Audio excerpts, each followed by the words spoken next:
सामयिकी के अंतर्गत प्रस्तुत है प्रवासी भारतीय दिवस पर चर्चा। इसमें भाग ले रहे हैं अंतर्राष्ट्रीय सहयोग न्यास के सदस्य मनोहर पुरी और नई दुनिया के प्रधान संवाददाता शशिधर पाठक। प्रधानमंत्री ने कहा कि भारत एक उभरती अर्थव्यवस्था वाला देश है और अप्रवासी भारतीय भारतवंशी अब इसका फायदा उठाए, तो इसका वो फायदा किस तरह से उठा सकते हैं और किस तरह से भारत के आर्थिक विकास में उनका भी एक बड़ा योगदान हो सकता है। अब तो पूरा विश्व मानने लग गया है कि हम एक उभरती हुई अर्थव्यवस्था है। भारतवंशी जो बाहर रहते थे उन्होंने भारत के बाहर जाके अपने उद्यम से बहुत धन कमाया, पर वो भारत में धन लगाने से हमेशा थोड़ा हिचकिचाते थे, क्योंकि उनको लगता था कि भारत में हमारा धन उतना रिटर्न लाएगा कि नहीं, सुरक्षा उसकी रहेगी कि नहीं। पर जब पूरी दुनिया मान रही है और सरकार भी मान रही है कि अब हमारी अर्थव्यवस्था एक टेक ऑफ स्थिति में आ गई है, तो उनको भी विश्वास हो गया है कि अगर हम भारत में अपना धन लगाएंगे तो हमारे को उसका कुछ लाभ ही होगा। जैसे कि कल श्री दिनेश त्रिवेदी ने कहा कि अगर आप गांव में भी पैसे लगाएंगे, हॉस्पिटल खोलेंगे, तो भी आपके पास लाभ होगा। कारण क्योंकि जो लोग आज भी इलाज करा रहे हैं 80% तो निजी चिकित्सालयों में जाते हैं, हॉस्पिटल में जाते हैं, 20% सिर्फ सरकार के उसमें रहते हैं। इसका मतलब उनको पैसा तो दिया ही जाता है। तो जब पैसा आप लगाएंगे तो पैसा आपको आएगा, चाहे वो सरकार से आए, चाहे वो इंश्योरेंस से आए, चाहे वो उनके व्यक्तिगत साधनों से आए। तो इसलिए जब आप पूंजी लगाते हैं तो आपको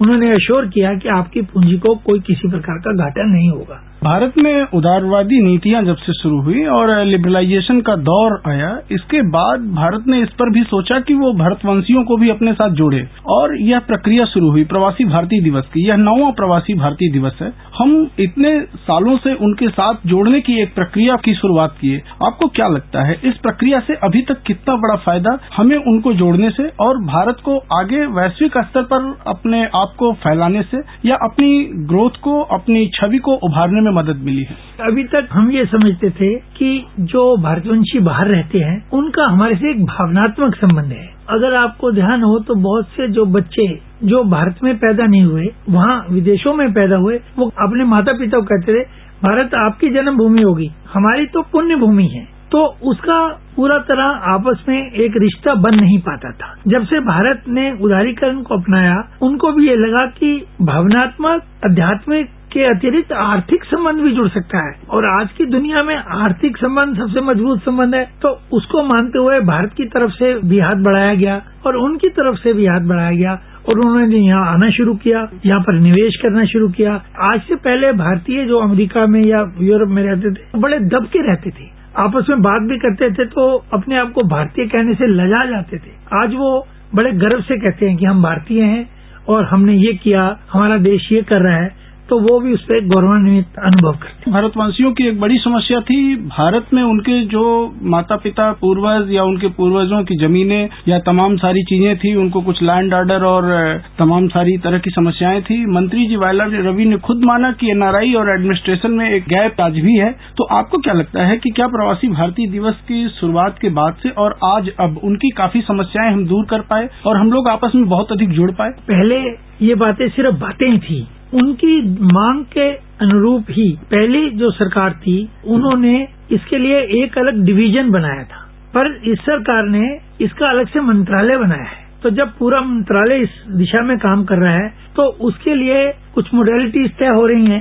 पहले तो इस बारे में कोई सोचता ही नहीं था कि किसी लड़की को दहेज के बारे में तंग किया जा रहा है तो भारत उसमें कुछ हस्तक्षेप कर सकता। आज हमारा मंत्रालय वहाँ है, अभी वो व्यवहार में कितना कर पा रहा है वो उसकी जरा थोड़ी दिक्कत है, वो दिक्कतें भी दूर हो रही हैं, पर कम से कम एक कदम तो आगे बढ़ा है। और वो लोगों ने भी सोचना शुरू किया कि कल को अगर हम किसी सुख दुख में आएंगे तो हमारा कोई हमारी देखरेख करने वाला है।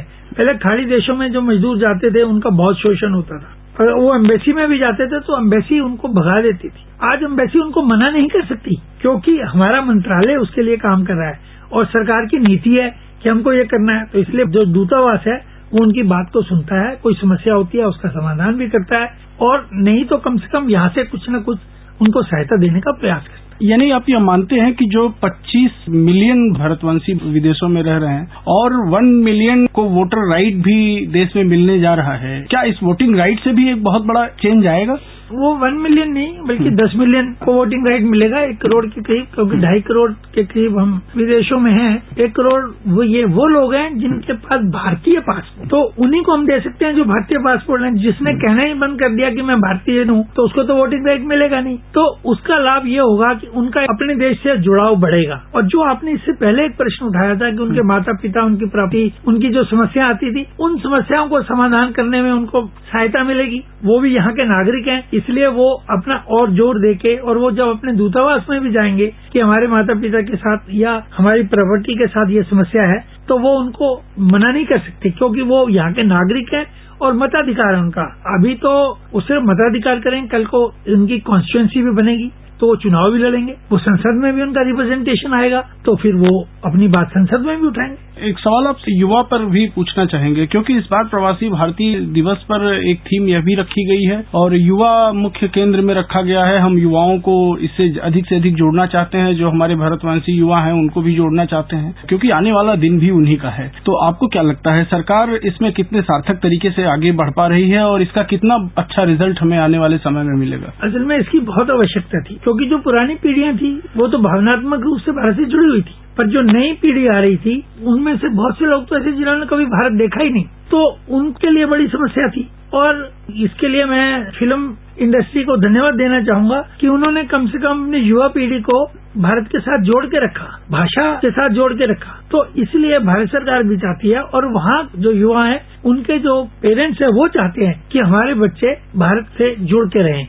जो लोग वहाँ रहते हैं, जब उनका बच्चा 13-14 वर्ष का होता है तब उनको ये चिंता सताने लगती है कि ये हमारे संस्कारों से कहीं हट तो नहीं रहा, इसलिए वो उसको भारत भेजना भी चाहते हैं। इसलिए वहाँ की बहुत सी संस्थाएं हैं जिसमें गवर्नमेंट ऑफ इंडिया भी मदद कर रही है कि वो अपने युवाओं के दल भारत भेजती है और उनको विभिन्न स्थानों पर भ्रमण कराया जाता है और भारत के बारे में बताया जाता है। जब यह थीम प्रवासी भारतीय दिवस की आई थी तो उस समय हमारी अपनी एक सोच ये थी, हमारी एक भारत की कल्पना यह थी कि हमारे जितने भारतवंशी, हमारे वेल स्किल्ड लोग जो दुनिया के देशों में हैं, उनका हम एक सहयोग लेंगे और उसके माध्यम से हम मिल करके ग्रो करेंगे। हम विदेशों में भी, अपनी विदेश नीति में भी और देशों के साथ अपने संपर्कों में भी, या जैसे अभी भारत सुरक्षा परिषद में सदस्यता के लिए आगे बढ़ रहा है तो वहां भी उनका वह सहयोग चाह रहा था कि उनके जरिए भी भारत को निश्चित रूप से बहुत बड़ी मदद मिली है। अमेरिका में भी राजनीतिक बदलावों में या तमाम सारी चीजों में भी भारत को एक बड़ा सपोर्ट मिलता है। वहां जितने भारतवंशी रहते हैं वो निश्चित रूप से भारत के पक्ष में नीतियां बनवाने में या तमाम सारी चीजों में, या परमाणु समझौता जब हम कर रहे थे तो हमारे पक्ष में बातचीत में भी उनकी काफी बड़ी भूमिका रही।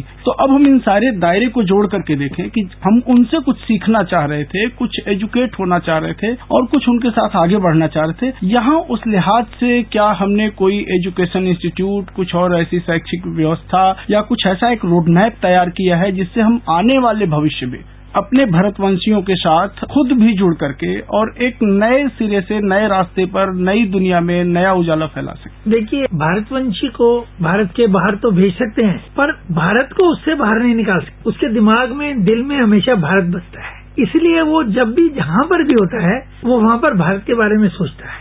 जब भारत उभरी हुई शक्ति नहीं थी तो वो बेचारे दबे रहते थे। अब जब भारत उभरता जा रहा है तो वो भी उभरते जा रहे हैं, उनका भी एलिवेशन हो रहा है, तो इसलिए वो और खुल के बात करने लगे। अगला जो प्रवासी भारतीय दिवस होगा उसमें क्या स्वरूप बनना चाहिए, किस तरह की सोच होनी चाहिए, क्या थीम होनी चाहिए? प्रवासी भारतीय भी ये सरकार से चाहते हैं कि जो पिछले 9 प्रवासी भारतीयों से वायदे किए गए हैं उनको मूर्त रूप दिया जाए, व्यवहार में उनका कुछ अर्थ निकलना चाहिए। उसमें विशेष रूप से उनकी बहुत बड़ी मांग है प्रवासी विश्वविद्यालय। कम से कम विश्वविद्यालय प्रारंभ हो जाए और उनको ये दोहरी नागरिकता का वो उन्होंने कहा 2014 तक दे देंगे, पर उससे अगले 12 में अगर इतना त्याग कर दिया जाए कि ये हो गया आपका, तो फिर उनको थोड़ा सा संतुष्टि होगी कि हाँ ये उन्होंने किया है।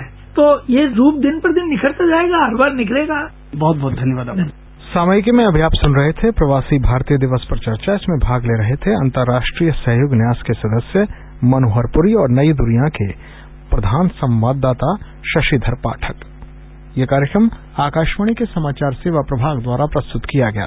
इस कार्यक्रम के संबंध में अपनी प्रतिक्रिया आप हमें ईमेल भी कर सकते हैं। पता है talkshnsd@air.org.in। ये कार्यक्रम फिर से सुनने के लिए लॉग ऑन करें हमारी वेबसाइट newsonair.in